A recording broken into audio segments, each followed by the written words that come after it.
natin to. Parang kakaiba ang kakain natin.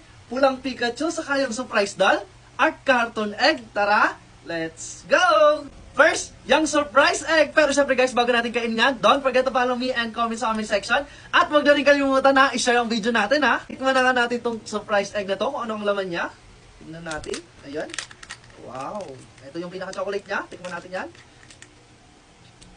At tignan natin yung surprise niya.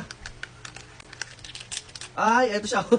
Yung laruan ng bata yan. Yan. So, yung pulang Pikachu. At eto yun guys, na-amaze ako dito. Tignan nyo naman. Color red na Pikachu. Tignan natin kung ano ang laman niya. Ayun. Wow, ang dami niyang toys. Ayan o. At may tattoo. Kaso wala siyang pagkain. Next naman, yung surprise doll. At eto yun guys. Pero syempre, bago natin ito buksan, meron akong surprise sa inyo. Meron akong isi-share sa inyo kung gusto niyo magkaroon ng mga bagong kaibigan. Itong dating nearby na to na Nimi ay napakaganda niya. At eto yun guys, meron akong surprise para sa inyo. Tingnan nyo naman, napakalapit ng mga makikita natin. Oh. Pwede natin makausap. Ayan. Tingnan nyo naman guys. At ang kagandahan na to guys, alam nyo ba? Ito siyang face verification para hindi talaga poser yung makakachat nyo dito. Tingnan nyo, oh, ang ganda niya. Ayan, tingnan nyo. Si ate, saan ka pa? Diba? Saan mo makakakita yan? Pwede mo yan i-chat. Sari-sari.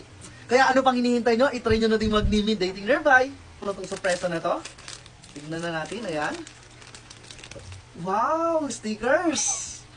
At ang surprise niya, wow! Ang cute niya! Like, follow, comment, and share! Bye-bye!